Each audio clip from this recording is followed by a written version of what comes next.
ভাইজান দাঁড়ান, আপনার সাথে কথা আছে। আপনি কি শুরু করছেন? আপনি কি বিয়ে শাদী করবেন না? আপনার লেগে আমার বিয়েটা আটকে আছে। না, আমি বিয়ে শাদী করবো না। বিয়ে শাদী একটা প্যারা। বিয়ে শাদী তোর দরকার হলে তুই কর, আমার টাকা পয়সা নাই, আমার সংসার চালাবো কিভাবে? বিয়ে করবেন না আপনি? ঠিক আছে, আপনি যদি বিয়ে না করেন আমি 2-1 দিনের মধ্যে বিয়ে করে ফেলাম। তোর যা ইচ্ছা তাই কর, তোর লোক আমি নাই, গেলাম আমি। ভাই দাঁড়ান, আপনার সাথে আমার একটু কথা আছে। হুজুর কি বলবেন বলেন, আমার তারা আছে। আচ্ছা ভাই শুনেন, আল্লাহ রাসূল সাল্লাল্লাহু আলাইহি ওয়াসাল্লাম বলেন হাদিসের মধ্যে, আন-নিকাহু মিন সুন্নতি ফামান রাগিবা আন সুন্নতি ফালাইসা মিন্নি।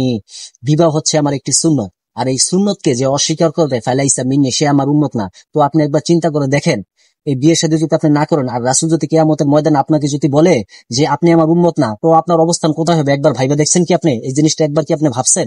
তোর এই কথাটাই আমার ভাইজানটা আমি বুঝাইতে চাইছি, কিন্তু সে বুঝতে রাজি না।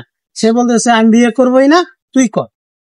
যেহেতু আল্লাহ নবী এই কথা বলছেন, তাহলে অতি শীঘ্রই আমি বিয়ে করবো, আমার ছোট ভাইকে বিয়ে করবো।